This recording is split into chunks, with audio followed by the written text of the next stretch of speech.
All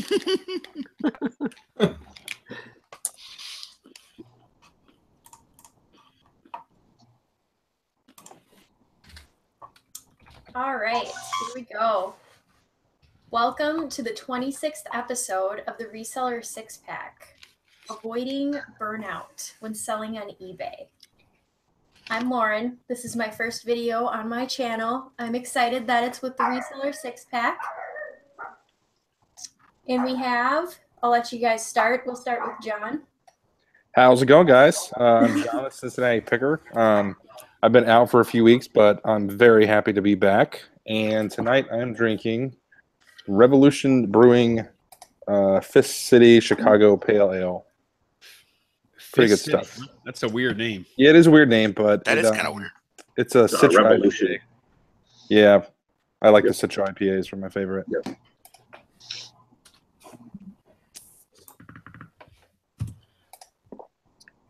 Okay. I think it's Tonya now, isn't it? Tonya next? Uh-oh. Tonya, you might be muted. We can't hear you.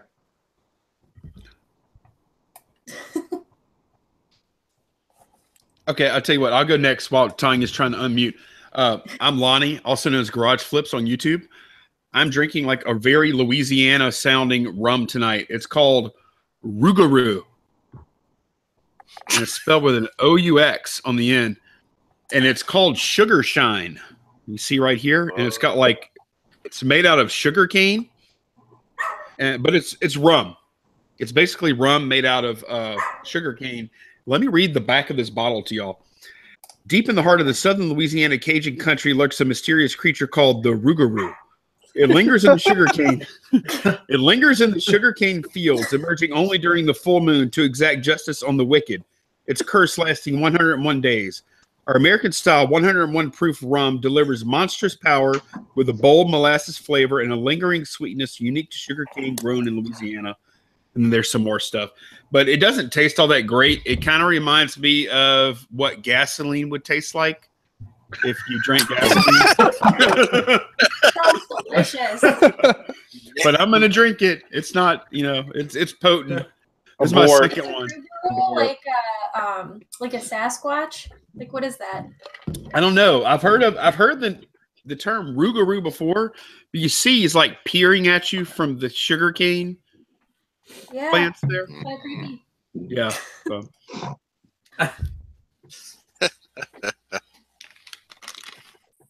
Going on Grumpy says, John, stop Lonnie. Okay, can you hear me? Mm-hmm. Yeah, now we hear you. Oh my goodness, I'm so sorry about my dogs barking, you guys. And whenever they start barking, I go to try and hit the mute button, but it doesn't always work right away. So if they just start going nuts, just everybody try and mute me because I can't always get to it. So I am Tonya, Thrifty Treasures here on YouTube, and I am drinking a Corona again tonight. Delicious. How about Shane? So I'm Shane, and I go by Rising Grand Picker on YouTube. And tonight I'm drinking something new. It's a Kentucky Vanilla Barrel Cream Ale, and it kind of tastes like if A&W Cream Soda made a beer. Yummy. It's aged in bourbon barrels. Very good. How about Duane next? Hi, I'm Duane, Mothership Products, and I'm drinking a combination of Busch beer because I'm cheap.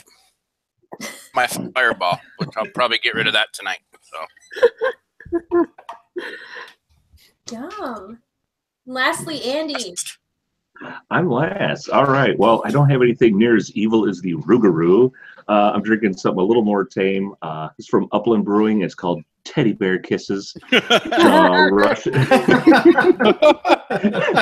It's a Russian Imperial Stout aged on cacao nibs. So it's a little like a chocolatey stout. So yeah, I'm the nerd of the group. So there we go. Did you have to turn in your man card in order to get that here?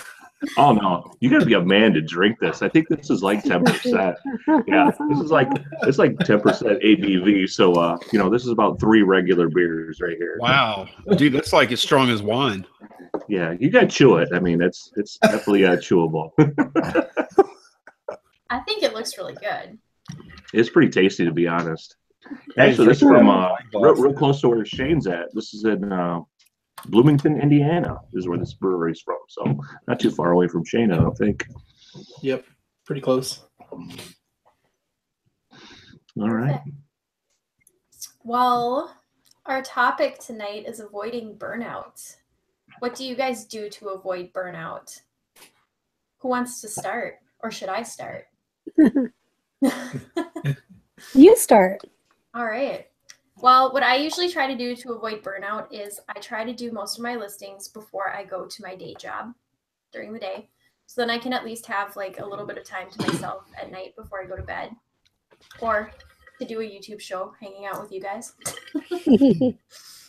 But I found it really, really helps me to have a set time in the day where I'm doing eBay and that I'm not just scattered all over the place. It really helps avoid burnout for me personally. Yeah. So like you find it's good because I know in the past I wasn't ever really sure in a day when I started working and when I stopped. And sometimes it just felt like I'd wake up and do some work. Now, not to say I was working all day, but like I never had a time set aside like you mentioned to where, okay, I'm not working right now. Like punch out and then punch in, which I think is kind of what you're saying. Yeah, that's exactly what I'm saying. I'm the type of person that if I didn't do that, I would work constantly. Mm-hmm. Be like, oh, I can do one more. I can do a few more. And I would just be up all night and never sleep. So I think that's important if you're doing it from home because you've got to separate it, you know. Yeah. You got to separate your actual work time from everything else. Absolutely. I agree. And like one thing I'll do is so one of my hobbies is actually playing video games. So, you know, when I get some spare time, is that a hobby? Is that a hobby or is that just like watching TV? Well, I mean, technically say it's a hobby, but I guess it's kind of like watching TV. But you're not building ships here, you know, in a bottle. Well, you're killing people on Call of Duty. I mean, come on. But like, I'll set like, if I get 10 listings done, you know, this evening, then I'll play a video game or I'll watch a show or something like that. Then you give yourself a little. Yeah. For doing, is that what you do? Yeah, kind of like, you know, I just give myself a little reward. It could be as small as like just kind of relaxing on, you know, on the porch in the summer, drinking some coffee or, you know, whatnot, or mowing my lawn and taking pictures like Andy.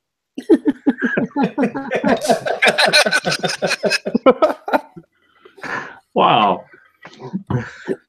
Come on, you know Andy's hobby is cigars and standing in line at the liquor store.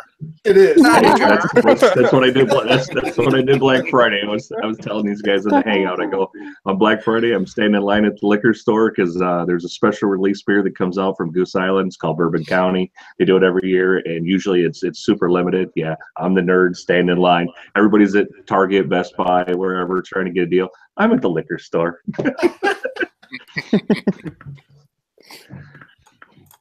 You know, one thing for me is I have to have a good balance of items. Like if I get too much in a death pile, then I get overwhelmed and I kind of burn out.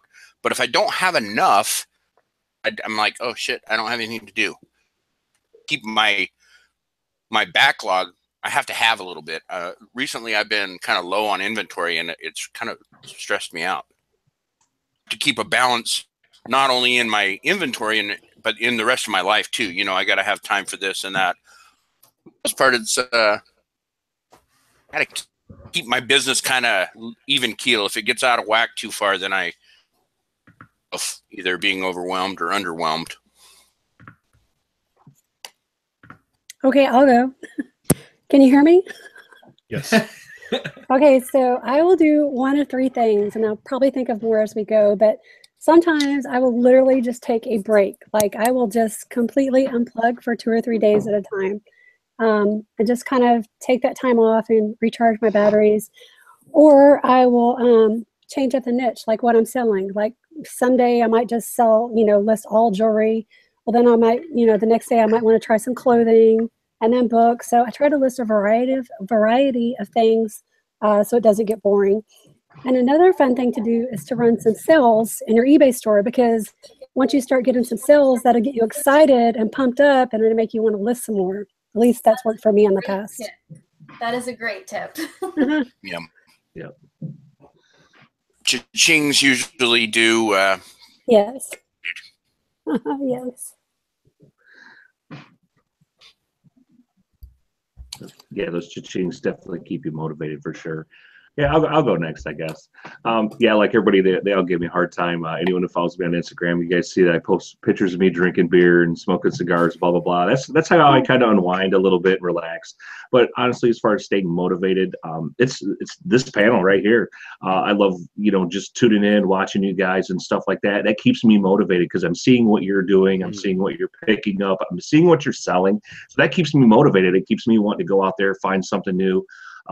Like one of and as Tonya said, finding a new niche or whatever. For me, myself personally, shoes has become a new niche for me. I love and selling shoes. It's definitely increased my average sale price per item. And honestly, I kind of enjoy almost like the refurbing of the shoes. Kind of cleaning them up, making them look better than what they were originally. Maybe it's just a guy thing. I don't know. I mean, I like kind of fixing stuff, working with my hands a little bit. I don't necessarily like testing, electronics and doing all that sort of stuff, but I do enjoy, like I said, cleaning up shoes and doing that, making them look really nice. So I have, and like I said, the ROI on them is really, really good. So yeah, that's definitely, that's something I'm kind of enjoying. So that's keeping me motivated, like the finding a new niche.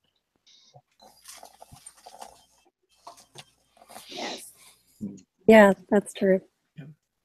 I definitely agree with you, Andy, there, because I'm kind of like the same way as you. I just mainly focused on t-shirts and button fronts, and now I'm getting more into shoes, blue jeans, pants, stuff like that. Andy, you kind of touched on the social media aspect, and social media is it can be one of two things. It can be like a huge waste of time, colossal waste of time.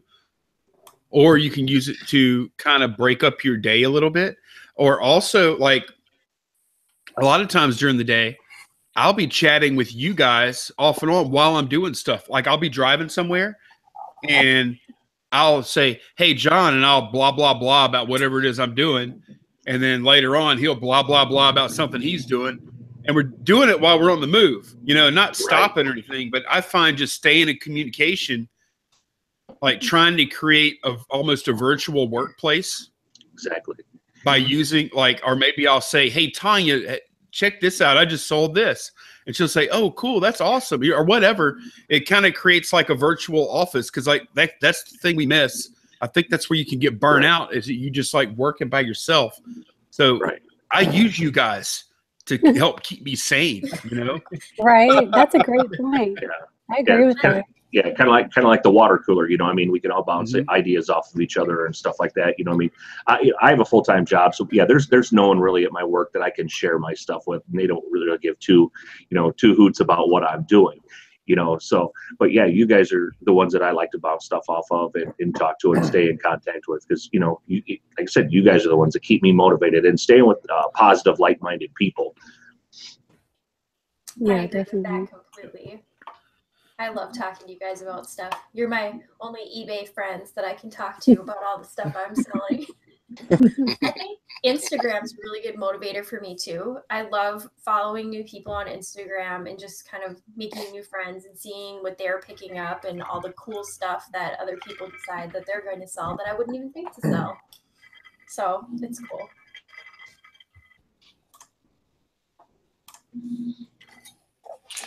What about you? Oh, I was going to say, we got a comment in the chat. Debbie Ford says that she mixes up where she shops. She travels to a way out place and explores, and that refreshes her. I think that's a really good point. Change up what you're doing. And fun too. Fun to get out, from around where you're used to shopping at and try some new places. Yeah. Well, and on this burnout topic, everybody's going to be different.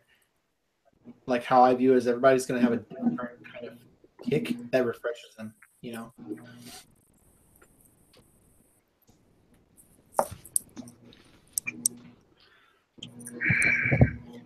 I also find that, like, I think Tonya said it a minute ago, but like, if I sell jeans, like a lot of cheap jeans, but I don't love selling jeans. Like, I will literally, once I listed like 10 to 15 pair, I will literally start just feeling really lethargic and sleepy and bored. And at that point, I got to move on. I got to do something else. Yeah. You know what I mean? Like, if I stared at jeans for 8 hours a day, I would lose my shit. Right. It would be terrible. Well, So I agree. Yes. yeah, that's the great thing about being resellers, right? Because we can be sourcing, we can be listing, we can be shipping. You know, we can be sharing out stuff with our friends on social media and getting feedback there. So there's lots of different things you can be doing throughout the day. I'm the same way, Lonnie. So what I do is, and I don't advise this because I don't know that this is the best way to be productive, but I'll say like, okay, I'm going to upload the new auction for an hour, and then as that hour ends, I'm do something else for 30 minutes, and then I come back to it because otherwise it's just too monotonous and I can't handle it. Something I actually got burned out on a lot is going to the bins. I've gotten to the point where I absolutely hate the bins, and I go there as rarely as possible. I think from other shows, everyone knows I really hate the bins, but I just go out and source in regular stores, like regular Goodwills, regular Salvation Armies, everything else. If you're doing clothing, don't just go to the bins because it is just the same thing day in, day out, and it's just a bad environment. That's not going to make anybody happy hanging out there every day to get sourcing stuff. That's just my opinion, but I've noticed I am not getting as burned out as I was when I was going to the bins regularly. Kind of off topic, but I just thought I'd throw it out there. Yeah. The bins are a soul-sucking place, at least from my experience. I love the bins. I think it's great. John, Yeah, you say soul sucking. not a fan. John, you say soul sucking, but then you make a bunch of money from the bins, right? You just don't like it. Right. So we do the bins auction in Cincinnati. They don't do clothes, but they auction off everything else, and it's all bins.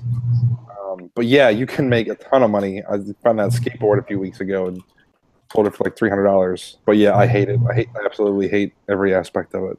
I was overwhelmed the first time I went to the bins. First of all, the air conditioning wasn't really working great in the building. It was a really big building, and the air just wasn't flowing at all. And you really have to dig, and you have to be careful when you're digging because there could be sharp things that can cut you too. But yeah, I mean, you can find some good stuff if you're willing to stick it out and deal with the crowd. Like someone said in the chat, I was reading here that people are stressed out and angry, and it's true. So It is. I have Yeah, a special. Oh, go ahead, Andy. Yeah, I've only been at bins about 3 times, and the first time I went, I was extremely overwhelmed. You know, I found a few things, but I was like, man, I don't know. And then, so the second time, I kind of had an idea what I was, you know, after and stuff. And then, you know, like Tonya said, yeah, I noticed like some people in there were like wearing gloves and stuff like that because, yeah, there's a lot of like broken glass and other, you know, stuff. And I kind of did a video on this, and this has been a while back because, like I said, I don't go to the bins anymore. But I swear, it's like bathing is like a defense mechanism for the bins. I mean, oh my God, these people. I mean, and believe me, not everybody, but oh yeah, it was like not an option. You know what I'm saying? Oh, I mean, yeah, it was yeah, like yeah. when I was at, it was like, yeah, you know, it was a summer day, it was hot, and it was like all these people just trying to, you know, they're all fighting and crowding and get it in there, and most of them is like they had just. You know, they hadn't bathed in a couple of days. They just got up and were in a big hurry to get to the bin so they could start packing their carts full of crap. And I'm like, this is just not for me. There's nothing here that I need that bad. And honestly, because I do a lot of clothing sales and stuff, it's more work for me. I'm getting the stuff for a cheaper price, but I'm spending way more time there. At the bin store that I have that's relatively close to me, it's about an hour away. But then I had to spend so much more time prepping and cleaning my items that it just really wasn't worth it. I'd just rather go to a decent Goodwill or Salvation Army where the stuff's on racks and I could be more selective with what I'm picking up. There's way more quantity. I may pay $1 or $2 more for it, but I may not have to steam it. I may not have to do all this other stuff to it to make sure that it's in good condition. You got to figure most of the stuff that's been in the bin store, it's been on the racks at a Goodwill for a month, 2 months, 3 months. So it's stuff that sat there. Maybe there was a reason it was there. There's a hole that, or whatever, that maybe I just didn't, catch or whatever. So, and that was one of the things I did find with a couple of the items I did grab at the bins. I thought they were really good. I just grabbed them, threw them in my cart. Didn't really care. And then I got home and got really looking at them. I was like, oh crap, there's a small stain, or there was a hole on it, or whatever. So it was just like, the bins for me personally were just not worth my time. Other people it works out great for, and kudos to them. But me personally, it just is definitely not my thing. Yeah, I think like if I was a big time clothing seller, I would probably enjoy sourcing the bins, because you can get really good deals at good prices. If you're willing to, stick around for a while and go through everything. Right. I came up with another. Go ahead, Lonnie. Look, the three of us, huh? Go ahead. Go ahead, Duane. You go first. I was just gonna say my times they don't have them here in Utah, but when I was in Denver on a trip, I'd go a couple of times, and it kind of smells like and looks like a homeless shelter, and it wasn't. I camped out around the people guarding their, having their kids. Yeah, no thanks. Yeah, I noticed that too.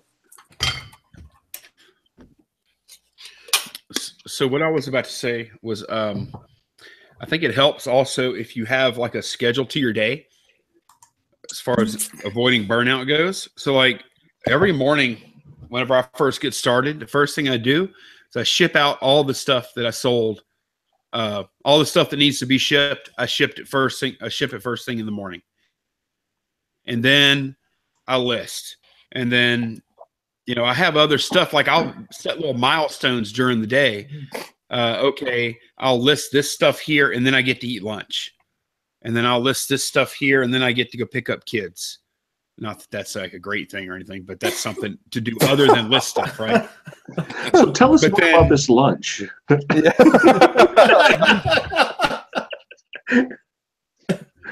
But then on Friday, I go hit garage sales. Friday morning I get to hit garage sales. I never get burnt out on garage sales. I can't actually conceive. Like, I think that's the one place to begin as far as not getting burnt out, is like loving what you do is like a really good place to start. And man, I don't know about you guys. I can't imagine myself ever burning out going to garage sales. Me neither. I love garage sales. I hope they exist forever. Sales. I hope they exist. Fun. See, I'm just the opposite. I get burned out on garage sales super easy. And I know it's like super weird, but like I'll go like one day in the summer, like on a weekend, and hit like 15, and then I'm like, I'm done, and I'll go to a thrift store. Like, I just love thrift stores. So I like. Do you not like the negotiating part of the garage sale? I love the negotiating part. In my area, it's super hit or miss, and a lot of people will run garage sales like all year long, every weekend. Mm-hmm. So you get to where you're going to garage sales that are super picked through. Over. Well, you got to have a blacklist. Right. Yeah. Exactly. And I'm not like, like here in Illinois, like garage sales don't last. You might have like 4 months out of the year, and then you're done. And then you got to wait till next spring. But dude, like on Saturday morning, Candace and I wake up real early. We'll get after it. We'll go hit garage sales. We're chatting. We're going looking around at stuff and meeting people and driving all over town and seeing stuff. And then we plan out where we're going to go eat lunch after this is over. And it's just a great day. I don't get tired of that. Yeah. I wish I got to garage sale with Whitney more. It's always more fun when she comes. Speaking of which, we have a question in the chat from Whitney Yarberry. She asks, how do you guys keep a good attitude when you're faced with all the stress of the bins, stores, sales, etc.? Like the stories of a person grabbing your item right before you purchase or something. You just put on your fight face, Whitney. That's what you do. Face, right? well, the truth is, you don't keep a good attitude. That's when you reach out to. I reach out to John Yarberry and I bitch about it, and he talks me down off the ledge, and then I'm cool. Got to kind of Put down the let it knife, out, Ronnie. release it to someone. Don't stab them. I actually usually, if I'm doing something where I know there's going to be a lot of people, I will dress appropriately. Like I'll literally wear like running leggings, like a running vest where I have nothing on me. Like I can put everything in my pockets and then I can just have both hands free to do whatever. That usually works out the best. I do that at Black Friday too. Black Friday sales, I did that. But you just want to make sure you don't have anything loose on you, and that really does help. Helps you focus. It's just me, but I stayed away from Black Friday. Like you sound like you kind of like it, like you dig Black Friday sales. I stayed away from it because I know I can't handle it, and I know like if you bump me out of the way, Lauren, if you bump me out of the way, I might like just on instinct, I might like punch you or slap you or something, and then next thing I know, I'm dropping my soap in jail. You know, at the Dropping myself in jail. I'm really short, so I can usually like duck under people. People like reach above me, so it usually works out pretty well. I can just kind of sneak in there and sneak back out. So you're the ninja. You're the ninja whenever you go to these things. Yes, and my husband's really tall, so if I bring him and I have him push a cart or something, I can just kind of like sneak in, pull back out, and then I just fill the cart. He's Oh, he's the wheel man. Your husband's the wheel man, huh? Yes. Yeah, and that's a great tip too. I think like especially if you have a basket and you're going somewhere where you know there's going to be lots of good items. Like for me, I will just grab everything I'm interested in before looking at it closely, and then once I've gone through everything, I'll take the time and take a second, better look at things. Same thing at garage sales, especially if a lot of people are walking up at once and they just open. I mean, I just start grabbing anything I think I might be interested in and just keep holding on to it until I have a chance to get over there and take a better look at it. I do that too. Yeah. Actually. I do it so often I don't even think about it anymore. Yeah, it's a woman instinct thing. I think that's why I like the bins so much, is because you never know what's going to happen. Like it's like this like adrenaline, like you could get punched, you could like I don't know, like I feel like in my life you could get cut. That's not a good thing. I feel like I'm saving my last fight for the bins. Dane, you're the guy that actually enjoys getting invited to the Jerry Springer show. You never know, right? Right. I mean, if somebody can meet, hey, we want you to be on the Jerry Springer. Hell no, something not good here. No.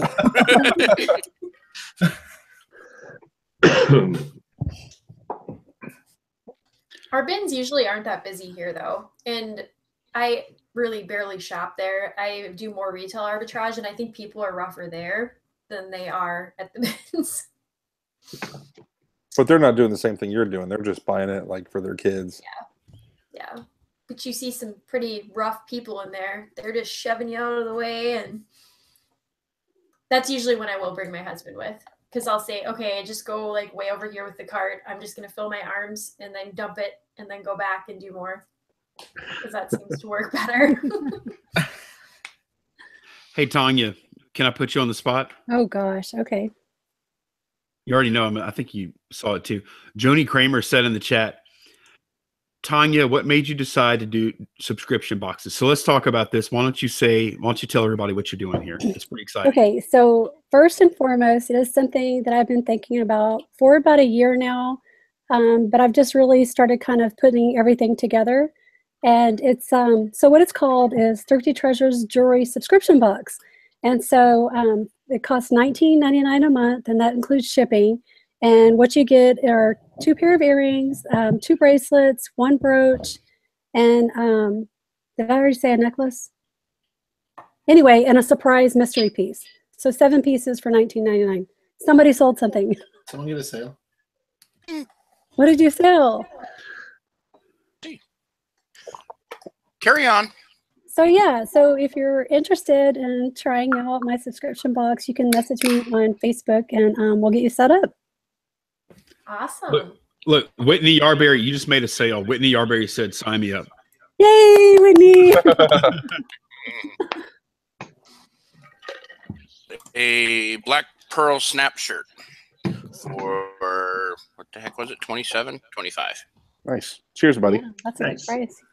Yep. Job, Cheers. Duane. And cheers, Tonya. That is so exciting. I'm so happy for idea. you. I'm excited. I already got, a few people interested, so that's great. It's awesome. I missed it. But I'm excited too. It sounds really awesome. Yeah, and so what's going to happen is once you sign up, I'll send you like a styling survey to get to know you and what you like, and then I will specially hand pick out pieces for you. So I'm really excited about it. Tonya has her own crate, dude. Tonya has her own jewelry crate thing. I know. So Yes. yes, and I'm not even going to lie. With Nicole doing her States crate, that really got me excited and pushed me even more to pursue, what I wanted to do in the first place. And at one point, Deb was like, "Well, you should call it Sheets Crate." And I was like, I don't know. I was bouncing ideas off of her and Lonnie and just back and forth. And I thought, I'm just going to keep it simple and go with the branding, Thrifty Treasures. So hopefully it doesn't convey like a cheap thing by saying thrifty. But in other words, the message I'm trying to convey is that you get 7 pieces of jewelry for $19.99, and that includes shipping. That's a good price. That's a killer deal. Yeah, and you get to keep every single piece. These places like Rocksbox, they send you pieces, and you have to pay more for the items you want to keep. So, And Tonya handpicked them out just for you. that's right. I think that's awesome. And it doesn't stop there. Once I know what you like, if you're my customer, then when I'm at garage sales and estate sales, if I see those special items that you're interested in, I'm definitely going to be buying them and setting them aside for you. So.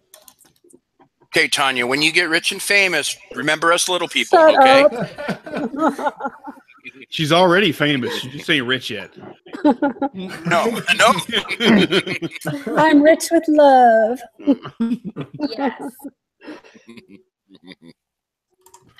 Yeah, I did think about calling it a jewelry box, but then I thought, well, what if I might want to get other people interested that aren't my reseller friends? They're not going to understand. So.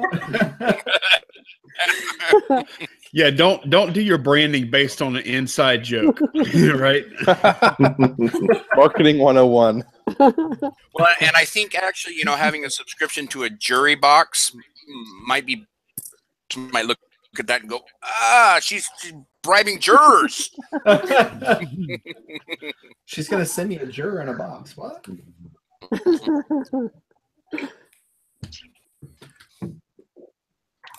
So Tonya, are you doing any Black Friday specials for your for your box or for your crate or whatever? Lonnie. Sorry, I didn't mean it like that. I totally didn't. But you had a look in your eye. Did it? Yeah. I always have that look in my eye, dude. Like I'm up to something, right? Wild-eyed, crazy look. What? Probably not right now because, like I said, I'm just starting it. So I'm kind of learning as I go and working out all the kinks. But we'll probably definitely do some kind of a special for Christmas, I would imagine. I'll give it some thought. That's a good idea. Thanks, Lonnie. I guess we could have that conversation off air. We could have. Actually, on a serious note, though, I'm thinking about doing a Cyber Monday sale, just like a one-day flash sale. Hey, you know what? I mean, I figure though a lot of people are going to be online, they're going to be on their computer shopping, so I might as well put a bunch of my stuff on sale for like a day. Definitely. That's a good idea. Isn't tomorrow Cyber Monday? Yeah, I do that all the time. Especially if I need to get sales moving, I'll do like a one-day sale, and I'll get tons of people buying. Yep. Is it just me, or does it feel like we've been on air a lot longer than 36 minutes? It feels like an hour. Right? I've already gotten like 3 aborts from Barry in the chat. 36 minutes. Lauren is regretting having this on her channel already. Somebody sold something. I heard a I don't think cha-ching. it's me. Nope, not me. It unfortunately was not me. Not me. You're hearing shit, Lonnie. Lonnie's I wanna hear the damn thing. Y'all ever imagine a cha-ching and then you check your phone like, what? It didn't happen? The voices in my head are a little quieter than that.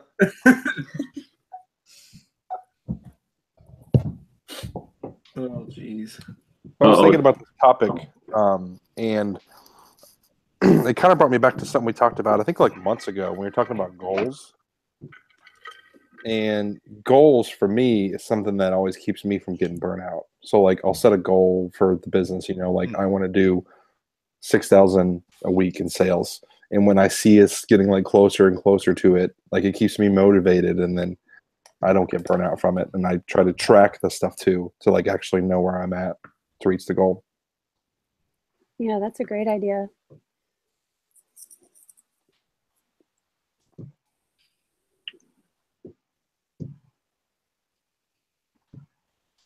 Uh-oh, John, looks like you're in trouble. I see Whitney left you a message. Says, CP, get ready. Amazon is about to blow up your doorstep. That's every day, man. Oh, man. Amazon blows up our doorstep. Around here, probably y'all's neck of the woods too, USPS delivers Amazon only packages on Sundays. Oh, wow. It's really weird. Yeah, the Amazon, I mean the USPS truck came down our road. We have 5 houses on our street. I think they stopped at every single house. All 5 houses on our little street got packages from Amazon today from USPS. Wow. Wait, were you like creeping on the delivery guy? No, I was just looking. I was outside. You know? You watched him go like, look, how far away are the other houses that you just sat and watched? Like, all right, that's 2. And then you watch him get back in his truck, and then he goes down. And all right, that's 3. John, you make it sound like I'm out there with my sniper rifle looking through my scope at him or something. Dude. I don't know. It's like I could just look down the road. They're right there. This sounds like my mom's, where my mom and dad live. They're all, you know, everybody out there has all pretty much been there forever. They're all about the same age. And it's like they all buy stuff on QVC, and it's hilarious because like the UPS truck will stop at like the one house and it goes to the next, and they all, you know, they're all getting their things and they're like watching to see if the next one got like the same value of the day or whatever. And my mom will tell me, you know, she tells me about it, and I just crack up. She's like, "Oh, you got the value of the day too," or whatever. I'm like, "Oh my God, what is wrong with you?" Value of the day. So there's like 3 of them on her street. They're all just like kind of right next to each other. And she says, "Yeah, it's like they literally must sit in front of the TV all day on QVC buying the values of the day all the time." It's funny. Hey, some stuff purchased on QVC is worth a lot of money now. If it was purchased a while back, like the Joan Rivers story. I buy stuff. Mm-hmm. I think so. I find stuff at yard sales all the time, y'all, that like was bought from QVC and never opened. Like, I don't know, hoarders or whatever, they buy the QVC junk and they just like put it on a stack. And then when they die, it all gets sold in like a garage sale or an estate sale, and it was never opened, still in the original cardboard box, you know? Totally. I don't know if y'all see that or not. Yeah, I actually went to a garage sale real early this summer, and it was out in a real nice area along the river and stuff like that. And the lady had a big, one of the big circular like clothing racks you see in a department store, but the whole thing was all QVC clothes, all of it. And it was like, oh my God. And like, and all that stuff was all new, but you know, I had no idea what it was because I didn't like recognize a lot of the brands. My wife goes, "Oh, that's all QVC clothes." And I'm like going, oh my God. And then it kind of off to the side in the back corner of the garage, you see there was a whole bunch of boxes all stacked up, like you said. And I'm like, oh my God, she's like my mom. She just says, "I just grab on QVC all day long." Well, I tell you what, man, like QVC stuff is not like real high end typically, but it's usually pretty good. Yeah, right. Definitely. They wouldn't have been around as long as they have if they were still selling garbage. Yeah, typically when I see a box from QVC or HSN, it's usually pretty decent. Like the last thing I got was this Susie Orman financial planning briefcase thingamajig. And yeah, it's sold for like $40, you know? And I find stuff like that a pretty good bet. Well, I think a lot of that stuff, it's also like when they sell it on QVC, it's not always out there in the stores either. So that kind of brings up the demand a little bit. I like to pick up the 4 QVC or HSN cosmetic things. Like they'll have special like Bare Minerals sets or Josie Marin sets or things like that. And those will go for big money on eBay because they're limited numbers and you can only buy them from QVC or HSN. So yeah. Be on the lookout. I love QVC. I think QVC is so brilliant. Like I can see QVC's model moving over to YouTube at some point. I know it has in small doses, but I can see it becoming more and more of a thing. Just a bunch of mini QVCs from resellers, you know? Duane's already like John. doing it. Yeah, Duane's doing it. Mhm. Duane's doing it. John could totally do it if he wanted to. I don't know if he I could needs be the another model. iron in the fire. No, you have stuff like that warehouse that is full of stuff. You can't fit anything in it. Here, buy this pallet of DVD. You know, those DVD things. Yeah. Speaking of which, James and Junk says, John, I stopped at the treasure aisle flea market today. That's in Cincinnati. He says, expected to see you there with a load of DVDs. It's coming, bud. It's coming. I'll load the van with boxes of hundreds, and I'm going to be selling them to the sellers. I'm not going to be setting up. That's for sure. You guys just gave me a really good idea for a video series. Uh-oh. And I'm taking notes. Awesome. You know, it'll be done in like 10 minutes. Anytime any idea comes up, it's like 10 minutes and it's already out there. Tonya does it fast before it gets stolen. Right. Oh, that's what it is. This will be put into the 25% works by royalties. tomorrow evening for sure. What I'm Really? thinking about. Yes. Oh, wow. Yeah. Is it it involves Well, fair, QVC Tonya. We're somehow? excited now. What do you do? We just have to wait and see. But now that we put it out there, shoot, maybe I should do it by the time I go to bed tonight.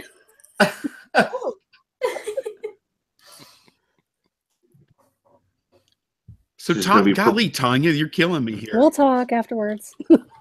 Okay, there's only 45 of us here. Only 45. Yeah.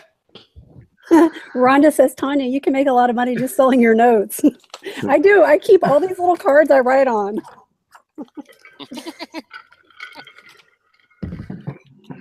There you go, the Thrifty Treasures idea box.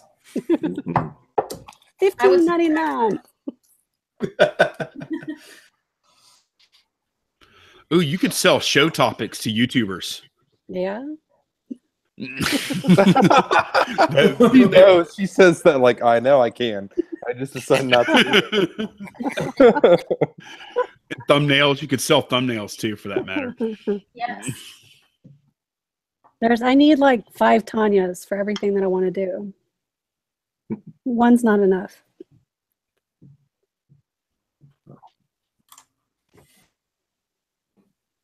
I'm trying to catch up in the chat here. There's so much going on. See if we missed So any Speed Trap questions. Collectible says, give the show a thumbs up, guys. Please do. Help Lauren out. This is her first show. Sub to her. She's going to be hosting again. So if you want to be updated and know what's going on, make sure you sub to her. Thanks, John. So, Lauren, how nervous were you when you hit the start broadcast button earlier? I'm curious. Kind of nervous because I'm like, am I live? I don't know if I'm live. I can't really tell. It's I'll okay. give you a little clue. There's a yellow live button. Well, I saw that, but I didn't know how long it takes for it to go through where it's actually live. Like, if I just start talking too soon, is it going to be too soon and then I'm going to get cut off or something? Yeah, I think it's great that I'm you with waited. Yeah, Lottie's been doing that too. I need to start doing that too. I'm nervous too every time Yeah, Lonnie's on my channel. I understand. Speaking of that, John, I have a whole day due to me on I your thought you channel. forgot about that, dude. You haven't said a word about that all week. I'm like, oh, he's forgot. I've been about it. busy. Yeah, exactly. No, I've been busy. You've been busy, but you still owe me. I still got your day. So don't I'm gonna worry, give you it's a window, coming. but I'm going to give you a cutoff date. You don't get, Okay, all pass. year to Okay, figure out when you want to. it'll happen before February 1st. Okay. Can we say February that? 1st? No way. Are you crazy? I'm not giving you 3 months to plan the channel takeover. Oh my goodness. Hey, as long as we get well-worn volume 2, we'll be good. BDSM Andy, would you- volume 2. Andy, would you like join me for a spot on that day? Like, do you have any show ideas? Oh man, I like John. He's a good guy, man. John too. I just don't know if I could do that to the poor guy, man. He's never been mean to me. Your eyes are saying yes. Man, he loved it last time. He showed the highlights. Yeah, it was pretty funny. He was a good sport, man. I gotta give him that. He was a really good sport.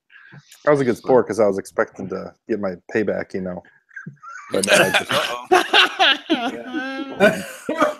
We could do a part two, well worn, Lonnie. Yeah, that was a hit, man. That was a big hit. That was the best one. Tonya, when you brought out the guys in the underwear with the happy guys, he's really happy. He's really happy. I mean, I don't normally look up that stuff, so I was especially shocked to see. I was just speechless. You should have seen the comments. No, you weren't. You weren't speechless. You said he's happy. Abort. I'm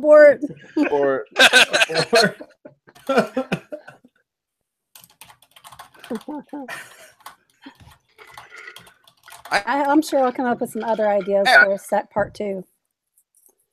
I just got a thing from Ronnie, Ronnie, that shows the score of this week's game. A thing from Ronnie. Score the guy that football. So he's over there like texting you and playing around instead of being on the show. I know. I can't believe it. I think I'm losing. I need to look. He stomped you pretty bad this week. Oh man, yeah, he did. Look at that. 138. Yeah, there it is. Are all of y'all's final already? Mine's not. Mine is. Don't look at yours, Tonya. Don't look at yours. Are you talking to me? What? Yeah, don't look at yours. I'm totally gonna lose. I'm not yet, but I will. You have a close game. Final, Andy? What's that? All of yours are final, huh, Andy? I'm not sure. Last I looked, it wasn't looking good for you. That's all I know. Well, now it's not looking good for you. Oh. I'm 69 and you're 31. What? No. Whoa. No, you're looking at the wrong thing. Oh no. That had to be a while ago. I don't know what you're looking at. But although Tonya is favored to win. Tanya's favored to win. Wow, it is. Yeah, it's 103. Yeah, 103 to 73. So just a reminder, guys, for everyone who's watching this, the loser of this fantasy league has to sing on their YouTube channel. And the song is chosen by the winner. So should we update the standings? I really hope that I'm not the one who loses, because I only have like 100 subscribers right now, and if I sing, I'm not going to have any. They're all going to unsubscribe from me. You're in 6th. I think you're okay. Jory is in dead last. He's not here to defend himself. And then Ronnie is in 9th, and Duane is in 8th. And then Steve and Steph, Resale Killers, are right above them in 7th. So those are the 4 in the running will be singing. And I just beat Jory today, so yeah, he's probably going to be saying. Go anywhere higher. I just think I'm still going to be 8th. But wow. So yeah, that's one way to break up the monotony and to avoid burnout is to play fantasy football. We'll tie this into the topic, right? Joni is asking who is winning. That would be Lonnie. He's in first place. Yeah, I'm in first place right now, but it doesn't really matter. The top 6 teams make the playoffs. Yeah. So that's where like I can be ahead the whole year. And if I get beat in the first round of the playoffs, I get nothing. So wow, and yeah, it looks like all the top 3 look like they may lose this I week. think we're all going to lose. Richard may win, but me and John are losing for sure. Oh, I'm definitely losing, man. Yeah. I get a message from Steve and Steph earlier in the day. They're beating me by 100 points. You see that crap?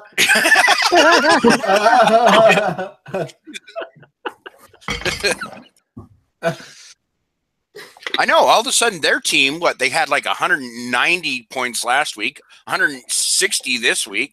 Who gave them all their players? Wait, we have to read this just for the people that watch later. Lauren said, Lauren is so nice and all that. Look, in the chat, she writes, Tom Brady sucks. And then Thrifty Treasure says, but he is so cute. Lauren says he would be cuter if he wasn't on Lonnie's team.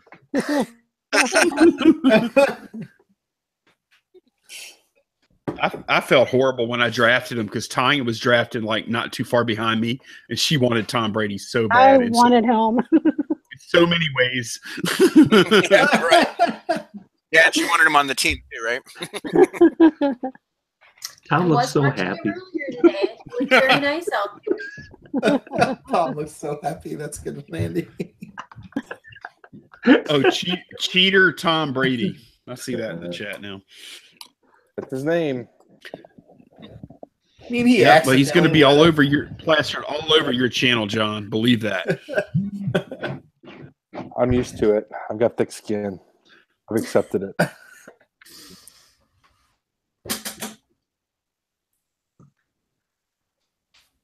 I'm going to text you a deadline date tomorrow. It's going to be like 3 weeks out. Well, how do you get to just set that arbitrarily? Because it's not a one-sided.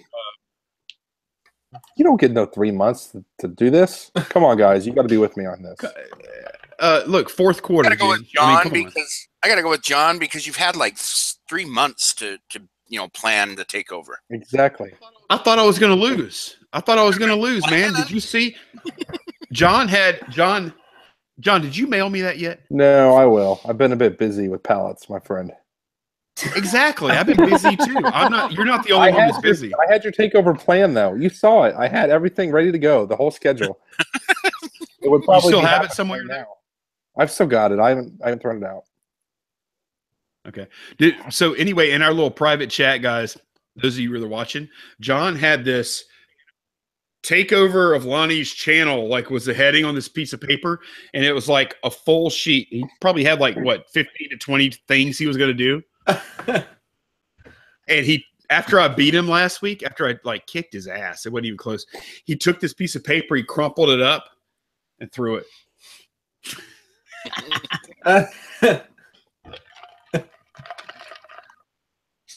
John, you're not laughing, buddy. What's going on? No. You only beat me by 15, by the way. I don't know if that's an ass kicking or not. What's funny is I had two guys going into the final game and they combined for negative points. That's just how much.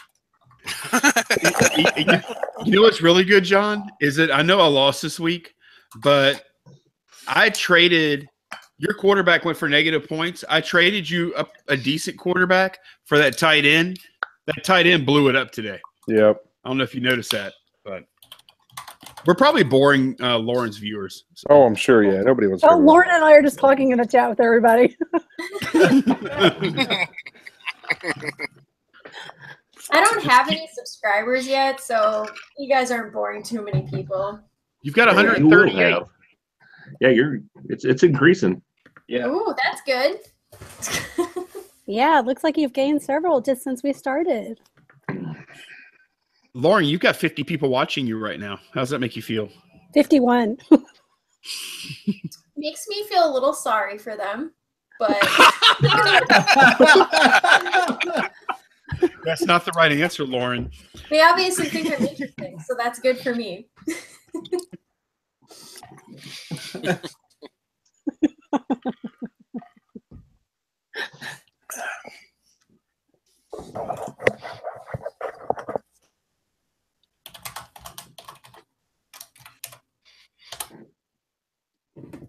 Is my wife trying to help you with the channel takeover?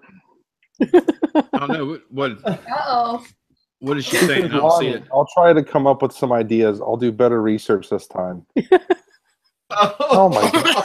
Hey man, It wasn't bad enough the first time. She's showing my banana boxers to the whole world. Oh yeah. Hey, whoa, if it makes you feel any better, Kurt has some banana boxers too. Yeah. I don't believe you, Tonya. Prove it. Really? We do not want to see that. We're on one channel. It doesn't matter.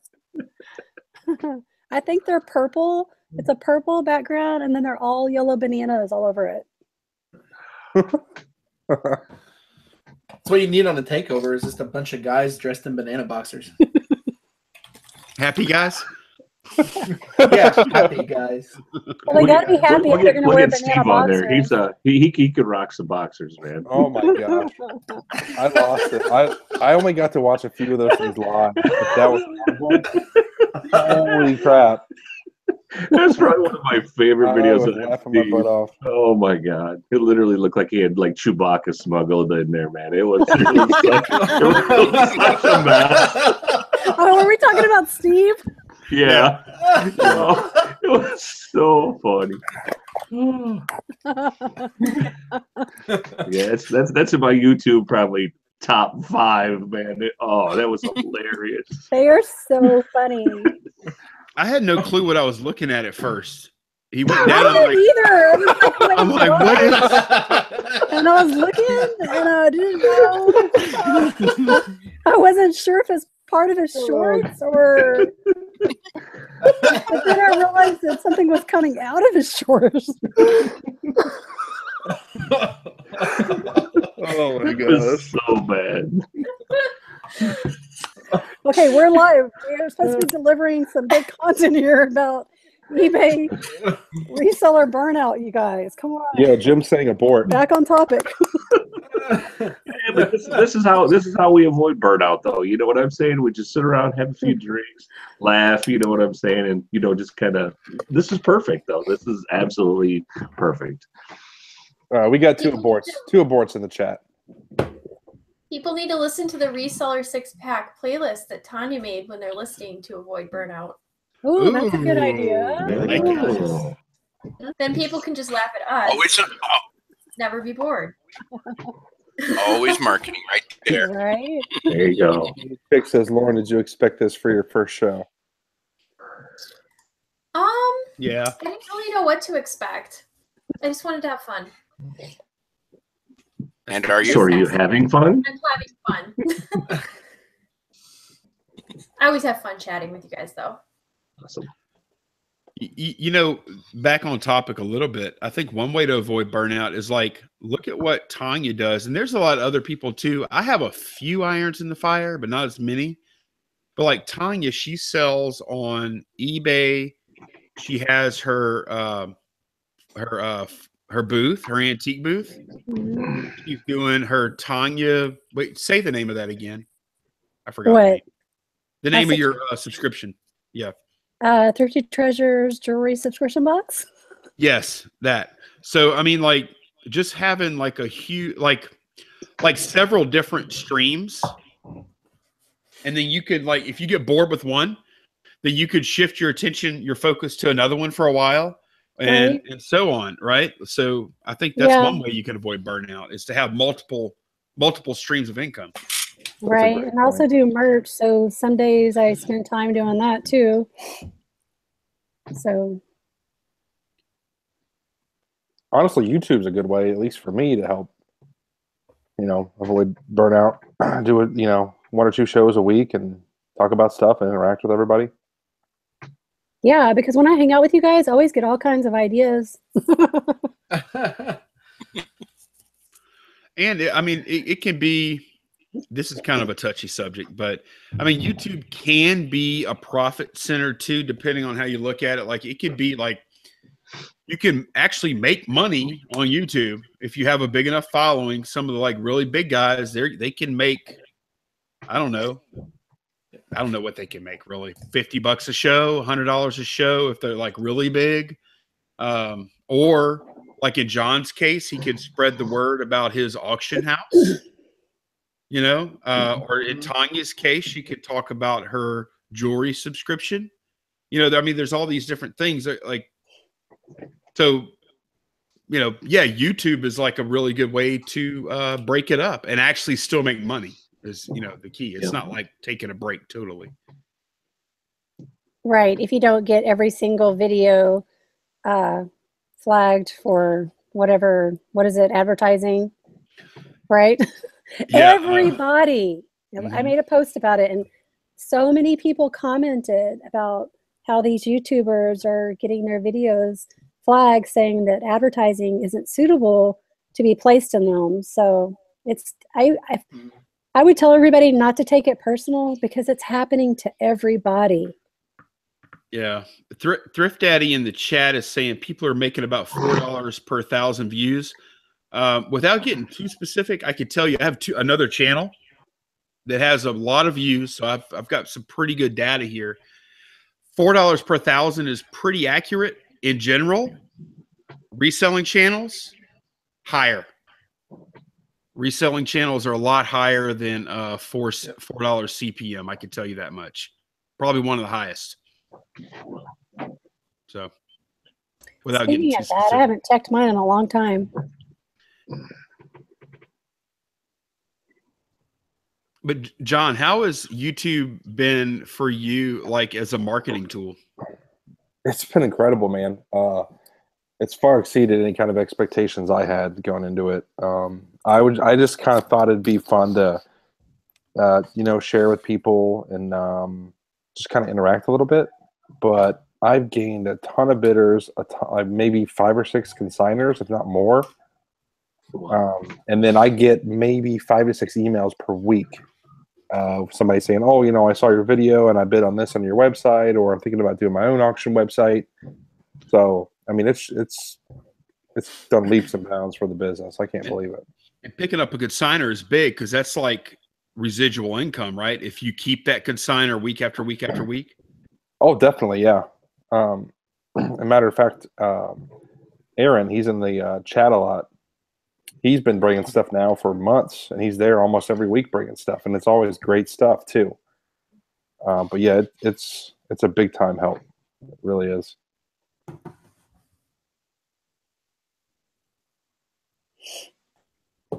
Oh, Kelly in the chat is saying that Lonnie hasn't even acknowledged me tonight. A little sad, Lonnie. Oh, Hi, Kelly. Okay, Kelly is a longtime subscriber and supporter of a lot of us, including me. She's been subbed to me for a long time, and she's always leaving nice comments and stuff. So, hi, hello, Kelly. Kelly. Kelly's the best. Hey, Kelly. So sorry I didn't acknowledge you before, but I did see some of your messages there. I'm just not really that good with keeping up with chat, especially after I've been drinking a lot of Rougarou. It's not helping. Sugarcane gasoline. Duane, you are being so quiet tonight, dude. Are you okay? Yeah, no, I'm good. I'm just listening, you know. You're on a show. You're not allowed to just listen. You're like supposed to actively participate. Just drinking. How's that? Is that better? That's fine. Can I just? I figured after missing a show last night, Duane, you'd be talking away tonight. I didn't. I was actually show last night. Say again? So I helped somebody do a show last night. Monica. Yeah. Keeping it real. Yeah, I was going to say somebody who. Well, I didn't. Yeah. Anyway, so she did an auction last night, and so I didn't really get a day off, but I just didn't do it on my channel.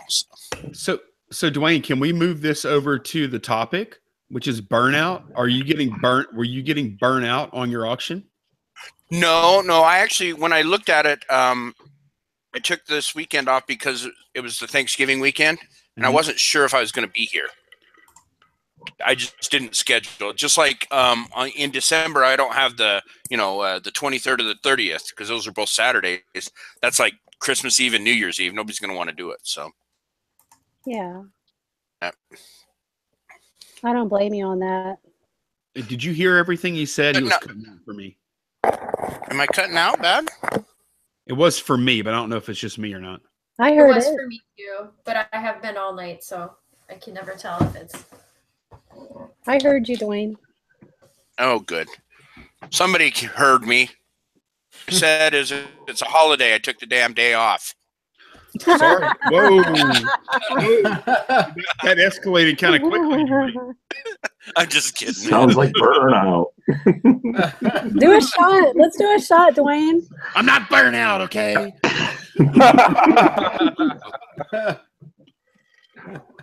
Golly, he doesn't even bother with the shot glass anymore. He just does it. He just drinks from the bottle. I'm not burnout.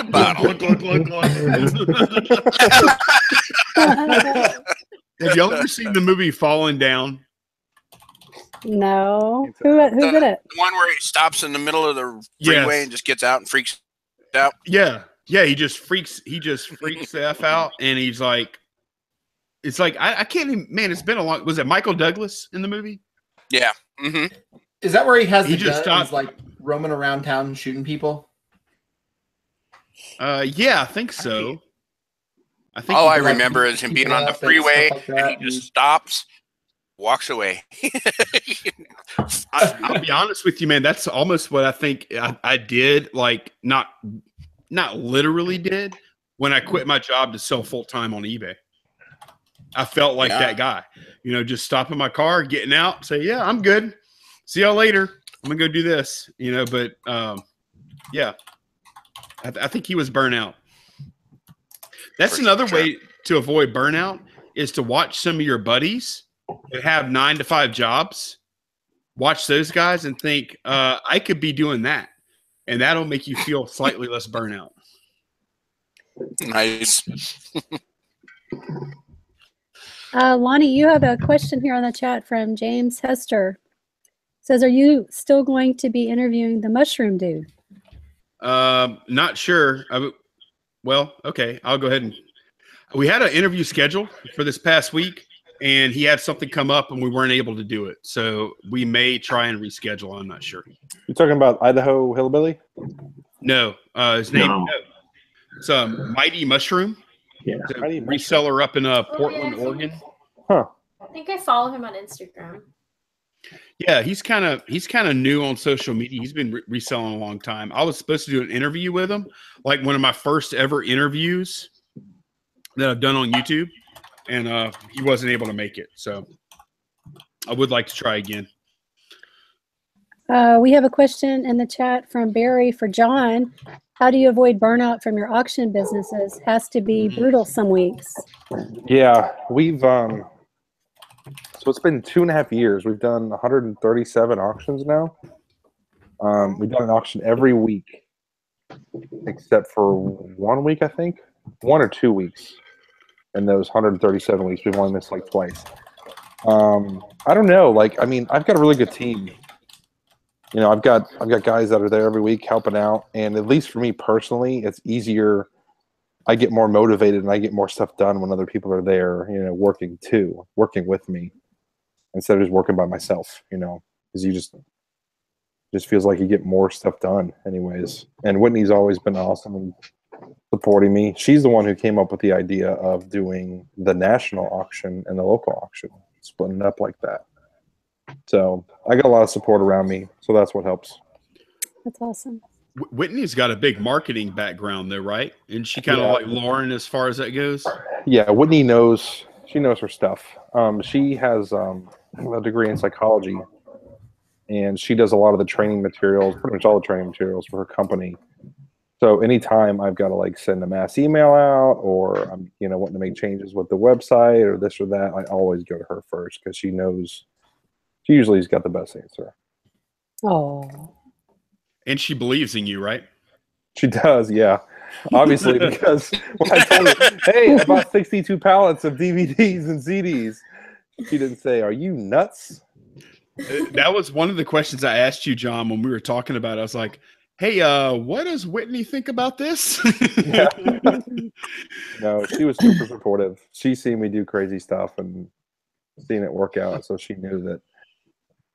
I don't think it was crazy. I didn't think it was crazy, man, but I knew that it could be possibly perceived as a little nuts, by somebody that didn't understand. That's why I asked you what she thought about it.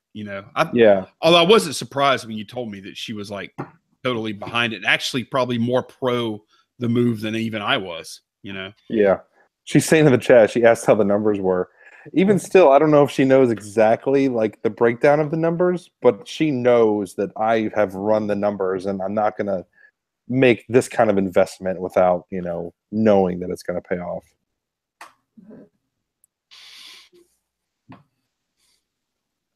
But yeah, it's exhausting, man. I've never had to buy this big. I mean, it's just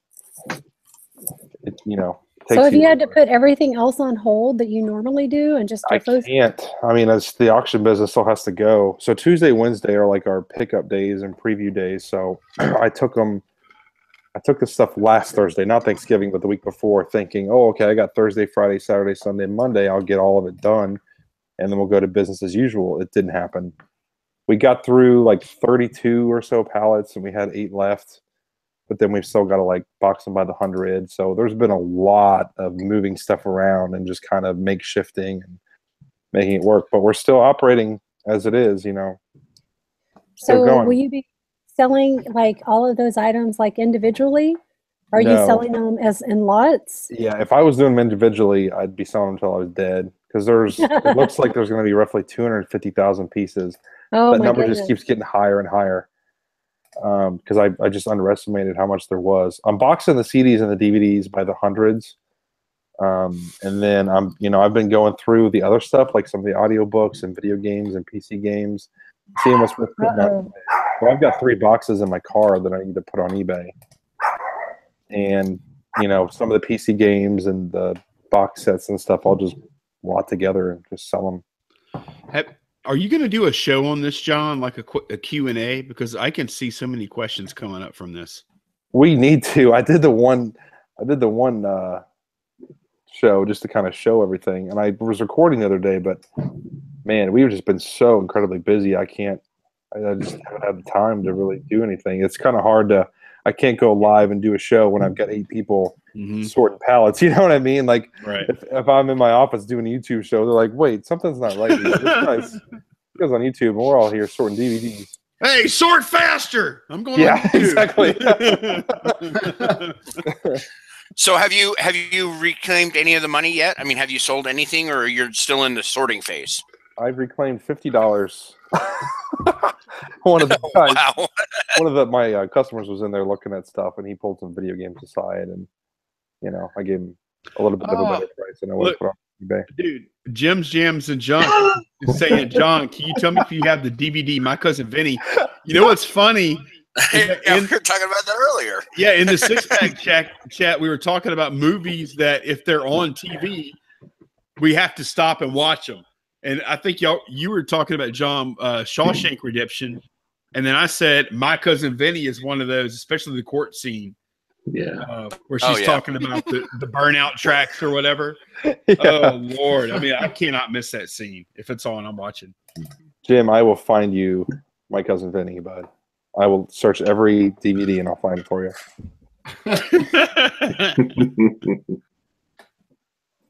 So as you're going through it, have you found like... Oh, I was going to say, I got a 10 by 30 storage unit. It's like 60% full. And go ahead. I mean, I'm only through maybe like 15% of the stuff. I don't know. I've got to start selling this pronto.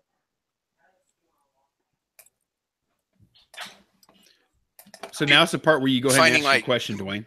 Oh, sorry. Yeah, I was working on it, but you interrupted me yet again.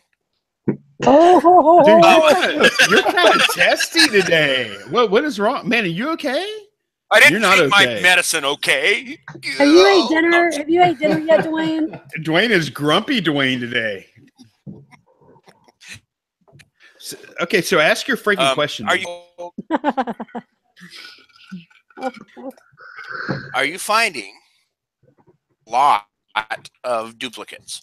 Like, do you have like 500 of, whatever, my cousin Vinny, or, I mean, I know you're seeing a lot of them, but is there like a bulk item? Completely random. No, not really. We've had maybe like 1 lot or 2 lots of like, 50 CDs of the same, same thing. But other than that, it's all mixed. And we've got to go through every single one of them to make sure it's not an empty case. We got to throw out the empty cases. So that's what's taking forever. And are you getting a lot of empty cases? Quite a few. but not percentage-wise. I mean, I'd say percentage-wise, it's less than 5%. Oh, wow. That's great. But, you know, it's already filled my huge dumpster like 3 times. That's just cool. because there's so many. There's so many pieces. So, John, is this something you're going to do again? Oh, God. Ask me that in 3 months. When it starts selling, when he gets the money, the return. Because right now it's going the opposite direction. You don't have this stuff listed yet, do you? Like, no, I haven't listed anything on eBay yet. I've got it in my car. I was planning on getting up tomorrow morning and listing some stuff. But yeah, I don't have the stuff listed. We still haven't even finished sorting the first batch. I've got 8 or 9 pallets still sitting in the warehouse. We haven't touched yet. Oh my God. I bet you'll do it again. You know, Amazon or anything like that? I've never, ever sold anything on Amazon. Not saying that it's a bad thing, because I just don't have the experience of doing it. I've heard that it's flooded in the media market. Right. So, I mean, everything that I'm pulling aside sells pretty good on eBay anyways. You know, I'm not pulling anything that sells for like less than 10 or 15 bucks just because I don't know if it's going to be worth my time. I don't want to sit on it forever just to get, you know, $5 out of it when I know I can just flip it and get it moved. And to put it on your auction site? I'll put very little on my auction site. We don't do very good with bulk media. I mean, we generally get 30 cents a DVD when we do bulk and maybe like 10 or 15 cents a CD. So I'll put some on there, but I'm trying to find, you know, the resellers out there that are at the flea markets every week getting 50 cents on a buck. So, John, 5-Day Flipper Barry says, I'd love to spend some money with you, John. Video games. Please hit me up when you can.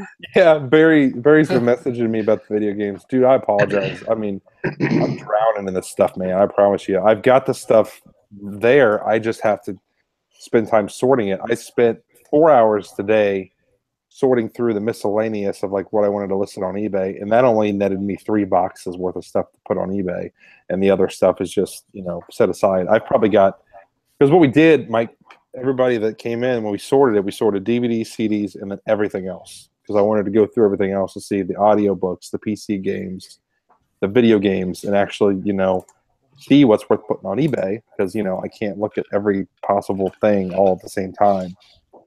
So that's what's taking me a lot of time now, is going through 400 or 500 boxes of miscellaneous of like what's worth putting on eBay. So, your plan is to put all of this on eBay? No. Wholesale or what? How? 1% of it's going on eBay. What are you going to do? The rest of it's wholesale. Yeah. Okay, that makes sense. Yeah, I got you. Yeah. It would take forever, and I mean, I've got a business to run. I can't list all this stuff on eBay. You know what, John? Sure. One time I bought like a lot of DVDs. Like I bought a huge number of DVDs. You know how many it was? It was 100, I think. So I think you've got like 10, like you've got like 10 orders of magnitude more than that, right? It's like, I've got so many DVDs I can barely hold them like this. You know, John's like, I've got an 18-wheeler full, buddy. Yeah. Every time I go into the warehouse, I'm like, what the hell did I do? Yeah, I imagine, man. That's a lot. I mean, I can understand, you know, maybe buying one pallet and seeing how it goes, but no, you went all in, feed in. I mean, did the numbers, and like, I can do it. Yeah. Got junk in our trunk says, sounds like you need to have a pizza party for a group of high schoolers and let them sort for you. We've had 4 of those already. And we've still got so much to go. Lots more pizza parties. Yeah, I think at one time we had 12 people working last weekend. Wow. It's crazy.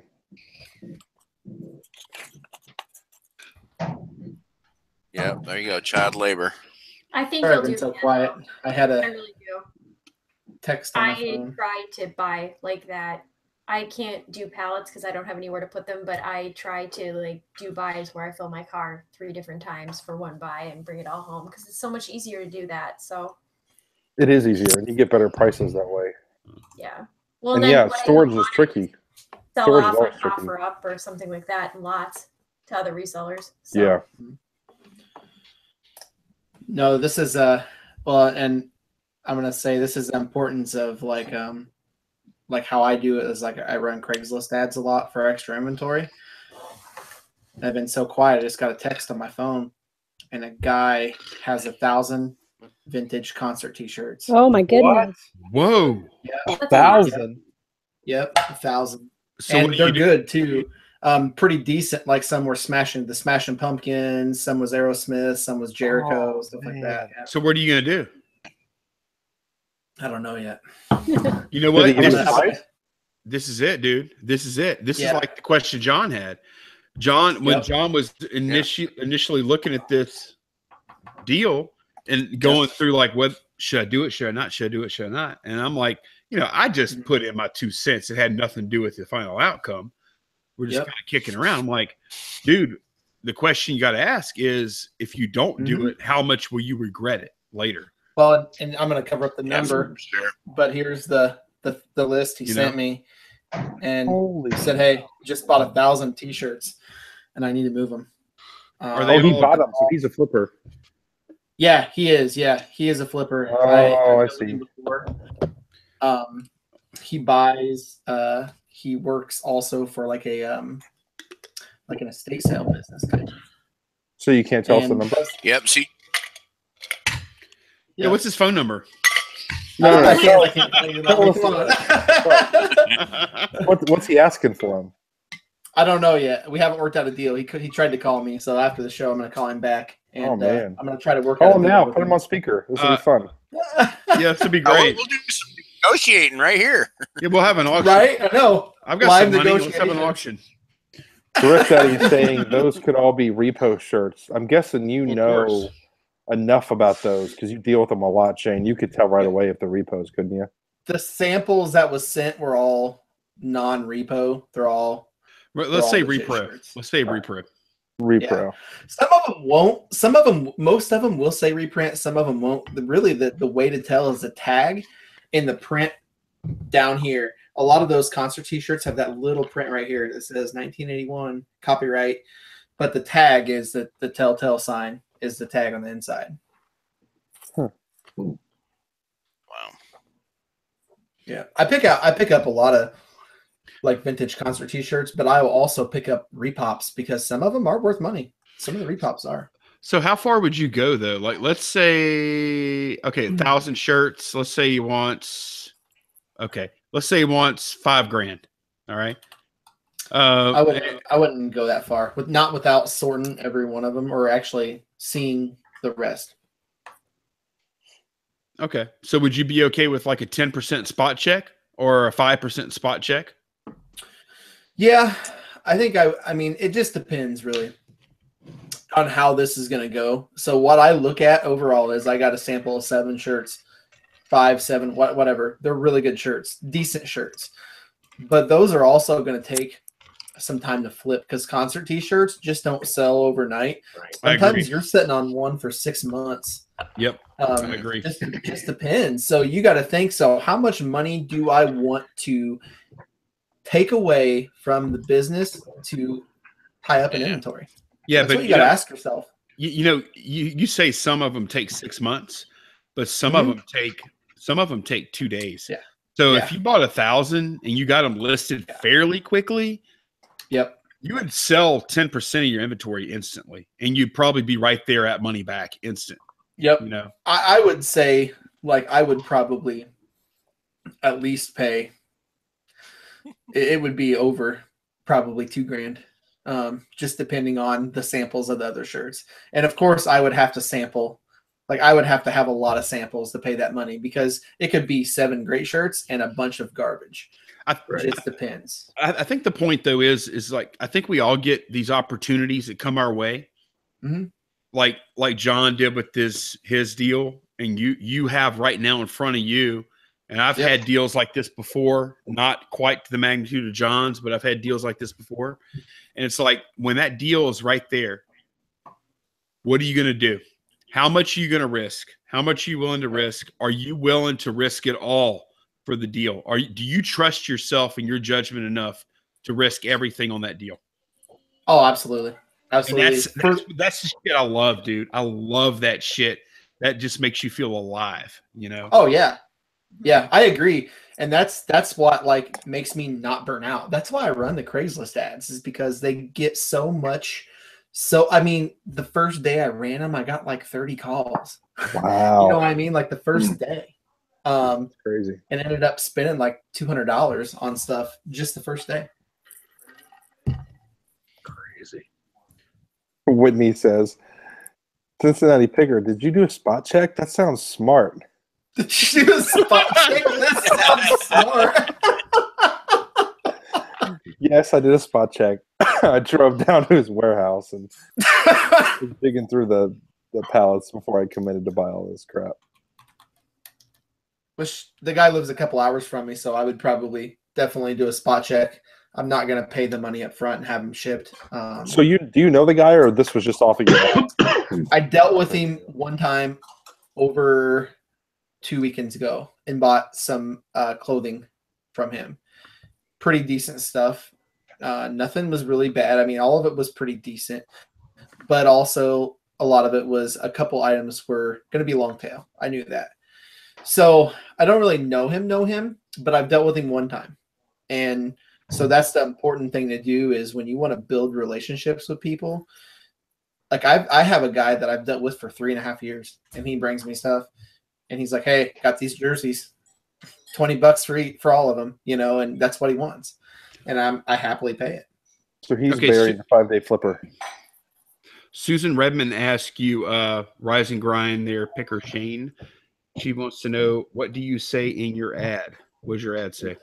So basically at the heading, I have on the heading, it says like buying your used items today. And then I'll put like a little picture of like just a random picture of like, I don't know, maybe like a video game or something like that I have, and put it in there. And then in the like the actual description, I will say, you know, I am a reseller. I am looking for inventory. I always say that I pay better than a pawn shop, because a lot of people looking for the quick buck just wants to go to a pawn shop. They don't want to deal with that, but if they know you're going to pay a little better, they'll deal with you. And as long as you're fair, but then I'll have bullet points. This is what I'm looking for: vintage concert t-shirts, vintage clothing, and I'll put like a few other things in there. And then at the end, I'll put, or any item of value I would happily look at and you know, tell you my offer. So, and then I you list all these things and you say basically, or anything else in the world. Yeah, pretty much. Yeah, pretty much. Trust me, I have gotten some people that's texted me like pictures of dirty ass refrigerators, and I'm like, no, pass. You gotta weed. There's a lot of stuff that you gotta weed through. A lot of people will send you just items that you would never buy in a million years, and you just gotta kind of say, you know, oh, I'm not interested in that one, but if you come across anything else, let me know. You know, I put a ad. I had a e-waste business for a while, and I put an ad in Craigslist 3 years ago. Okay, I got a call yesterday. And I'm like, no, I don't. You know, and I was just like, are you kidding me? 3 years ago, and it's still, I mean, those ads don't go away. It's like, oh, put your name, number down in case I ever found something. Yeah. Holy cow. So, I mean, those can actually pay out. Yeah. And this deal here, like if it's all good stuff, this could be a year's worth of sourcing just sitting in my eBay room, not having to source. Yeah, where are you going to store all of it? Right. I got a couple extra rooms. I can maybe make some room. Garage. You going to hang it or like put it in bins? Or hell, for that kind of thing, though, you could rent storage. You know what I mean? Like, Yep. You don't let something like that go because of a storage issue. Right. Yeah, you find I it. see You a find good the deal. storage. I pick it up as long as I have somewhere to put it. I will pick it up. Yeah. I don't So, know. Go ahead. you invest that much in this? I mean, first of all, it would be hard for me to invest that much in anything, even if I know it's a great deal, because I don't have a you know, what do you call that money? I don't have that set aside. Yeah, I don't have it set aside for those kind of things. But would you be willing to invest, you know, $2 to $3 grand? And yeah, I mean, how much is that going to make you worry Um, online? I got to sell now. Well, I think we all worry about things like that, and I do have that money set aside just for these kind of deals.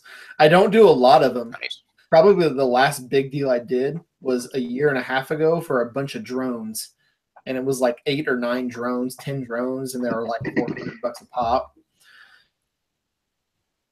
Yeah, I do have the money set aside. So basically, all the money I make on eBay, I put it in an account and I don't spend any of it unless it's like an emergency and I might pay like one bill with it and the rest just goes into a savings. Wow. Kind of sort of account. That must be nice. Sweet. That must be nice. Yeah, right? Yeah. Well, I mean, Yeah. I say it must be nice, but you actually have like a full-time job and then do all that work your ass off on eBay. So it's not like you came free. Right. Well, and the idea behind it is, hey, I'm going to do this to make reselling my full-time job, because let's get real. The 9 to 5 is not fun. It's not. I love doing this. This is what I love. Yep. Mm-hmm. No, that's Golden really smart. So, in the chat, he says, always nice to have some capital set aside for big deals. Yep. It's that opportunity money. Or, I mean, hell, if the deal is good enough, you may not have the money set aside. You may have to go outside of what you already have. You may have to get a loan. Sure. You may have to borrow. You may have to, I wouldn't say steal, of course, but, beg, borrow, steal. But, I mean, like, I'm sure we all have other resources other than just what we have in our, banking or checking accounts. But, I mean, if the deal is good enough and you trust what you're doing enough, and you go like, I'm a poker player, or I used to be a poker player. So that's what like what John just did. That's what I refer to as going all in, you know, I mean, and you get that rush and you trust your judgment. It's just it's a beautiful thing. Well, and that's kind of like what I did with the Gander Mountain deals. I was going around with these Gander Mountains and spending like $400 or $500 in one store, and it paid off like really good. Like I have literally like just a little bitty tub of stuff left, and I sold the rest of it. And I picked up like it was a lot of pieces, and it was a few hundred. That was only like what, 3 months ago, Shane? Yeah. About 3 months ago. It was like July, and I sold through all of it. But like I still have about one side and just the bottoms covered, but the rest of it's sold. Dang. What'd you end up making on all that? If I add it up, it's probably going to be at least a couple grand. It depends on some of the higher items I expected to actually sell through. They haven't sold as good as what I thought. And so some of the items I thought I was going to sell for $30, $40 a piece sold for like $17, $17.99, stuff like that. So I'm probably sitting at like anywhere from $1,500 to $2,000. Around there, maybe about 1,500, pretty close to that. Nice. And I'm still selling it. Like I still have a little bit in inventory where it just like over the weekend I sold $28 in replacement broadheads. Replacement what? Broadheads for like arrow? hunting. Yeah, hunting arrows. Yeah. Awesome. I just shot an arrow, by the way. I don't know if y'all noticed that or not. Nice. Is what that was. Yeah. You ever seen? Hey guys, we've been going. Oh, go ahead. Oh no, trust me, I had nothing important to say. I was gonna say we've been going an hour and 35 minutes. Yeah, I got kids calling me. Yeah, whose channel is this on next week? Shane's. Shane, it's going to be on your channel. Woo. Well, I don't know if we had like a really good show or not. I think it was like I enjoyed it, but I had a few drinks at least. It was a success. Yeah, it was fun. Yeah, Lauren, you want to close us out? Thanks for debuting my channel, guys. Yeah, you did great, Lauren. Yay! Good job. We'll have 51, so we didn't even chase anybody off. Well, thanks everybody. Make sure you subscribe to everyone in info below. I have everybody's channels listed. So and join us next week on Shane's channel, Rise and Grind Picker. Thank Bye, you. everybody. Bye, guys. See you, everyone. Bye. See ya.